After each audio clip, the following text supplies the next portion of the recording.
love increases circulation and increases your electromagnetic field.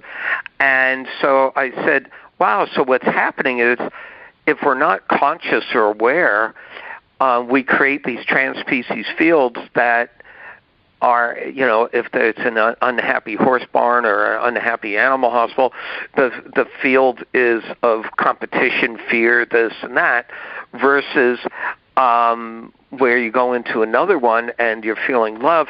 The difference is this trans-species field, the interaction of the electromagnetic fields of each living being in there. Right. And so if we're not aware of that, the trans-species field can go either way, either angry, miserable, or very loving and happy. And then I said, wow, so what difference do we make in that? And then as I was continuing my studies in the latest in neuroscience and quantum physics, I realized, okay, so we can actually make a difference here by focusing on compassion for all beings, because the neuroscience lab at the University of Wisconsin, run by Dr. Richie Davidson, he did studies where they took freshman college students and they did MRIs on them the first week of freshman college, and most of us remember what that was like. Mm-hmm.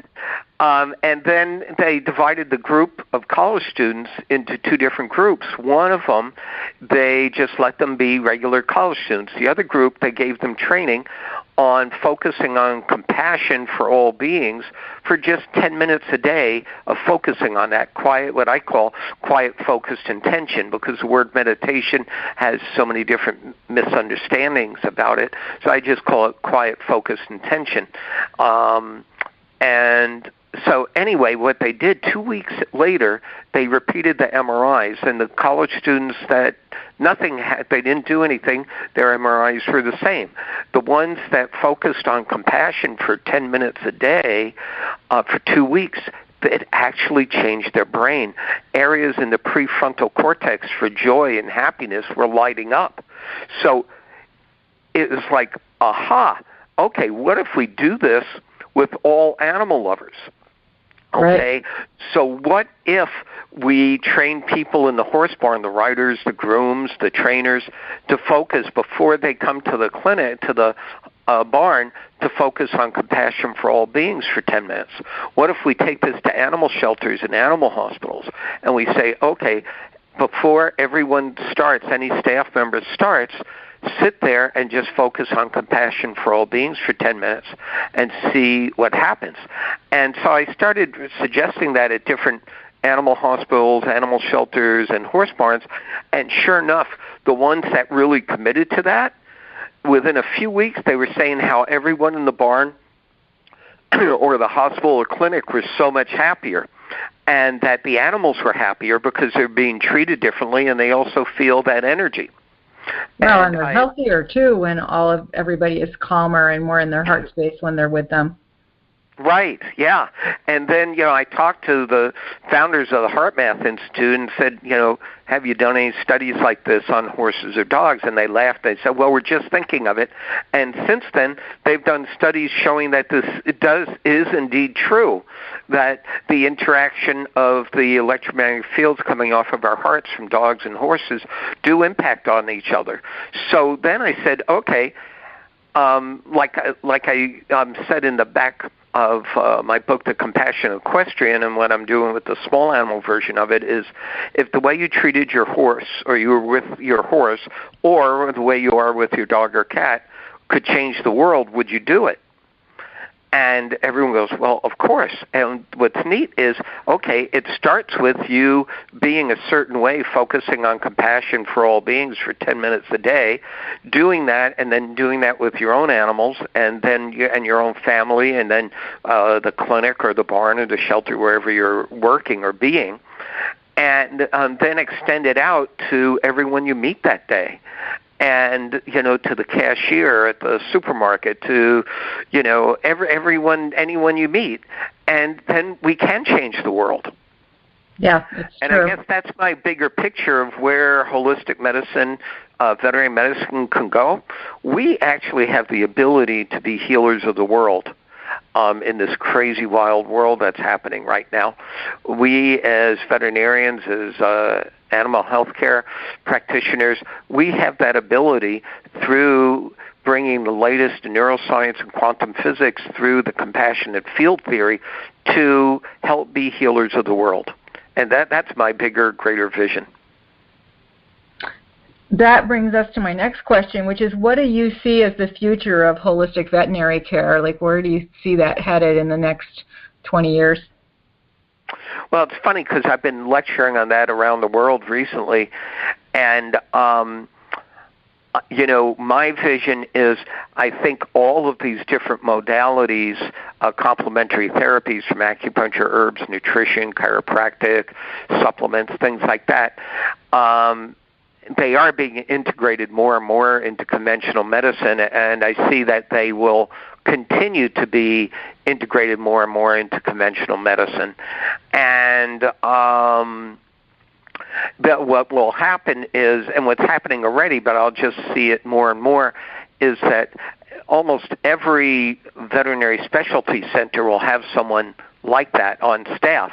And I predicted that 30 years ago, and everyone laughed. But now, so many of the different veterinary referral centers have someone doing the different complementary therapies, well as my initial model being the first one to have an integrative holistic practice.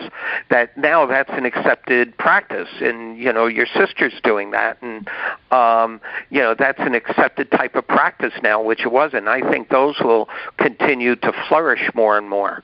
I foresee at some time even having little shopping centers where you would have natural veterinary clinics and human health care practitioners and nutrition supplements and all of that, and where people can go and get all of that all at once in one spot and get a support system for themselves. Boy, that would be great, because then I would be one of those practitioners there seeing people and their dogs and not having, I do that in my own practice here, but to be in a center with other people where someone else could see the person while I'm seeing the dog, or vice versa. That would be really fun. Yeah, I see that. When I lectured on that in Australia in 2017, it was fascinating because there were vets. It was like a full circle for me, where I had brought veterinary acupuncture, the acceptance of scientific veterinary acupuncture, to Australia in the 1990, and then I was teaching there regularly over the years, and then they invited me back in 2017 to be the keynote speaker on, the whole future of veterinary medicine, and of holistic veterinary medicine. And in that, another part of it that I should mention that needs to be integrated more and more, and I see it, is the use of low-level laser therapy. Very important. And, veterinary care is way ahead using that in human medicine. We're not using it that much, and they've demonstrated in some tests that it could replace every single thing a physical therapist uses in their practice. Instead of e-stim or ultrasound, just using laser, and there's so much resistance in the human field. Yeah, and, there are many different types. When I lecture on low-level laser therapy or biophotonic modulation, it's, there's class 1 and class 4, and class 4 is what's normally used, and there can be quite dangerous. The class 1, which Multi-Radiance Medical to me makes probably the best one, the Activet, and then they have now a system called the Pet Laser Rental Program, where they have even safer lasers that you can rent out to clients so that they can use them at home. And that's so important. those things I think will also be just increasing in popularity because it helps, the animals that can't get to the animal hospital, cats that are afraid of animal hospitals. When you can do that at home, it's an immense benefit. Oh, yeah, and during hospice care, that would be really profound. Yep. Yeah. So, Alan, tell us where we can get a hold of you. Where are your books available, and what's your website? Yeah, well, my books, I think they're available on Amazon as well as, different bookstores. And my website is, oddly enough, drschoen.com, DRSCHOEN.com. And, people can reach me through there. Great. Well, it's been a pleasure. Until next week, thanks for listening to Dr. Judy Morgan's Naturally Healthy Pets today with your host, Sally Morgan, holistic physical therapist for pets and people, and Dr. Judy's sister, with my guest today, Dr. Alan Schoen. And we are here each week on DreamVision7Radio.com. That's all for today. Find more answers to your questions next time on Dr. Judy Morgan's Naturally Healthy Pets every Monday and Tuesday at 7 a.m. and 7 p.m. Eastern Time by going to DreamVision7Radio.com. Join holistic veterinarian Dr. Judy to discover healthy options for raising your pets in a more holistic manner. Visit drjudymorgan.com to learn more. This is Dream Vision 7 Radio Network, uniting mankind with universal love. Our shows are created from the heart, bringing each listener to a place of divine enlightenment. Breathe, relax, and enjoy. Let life flow.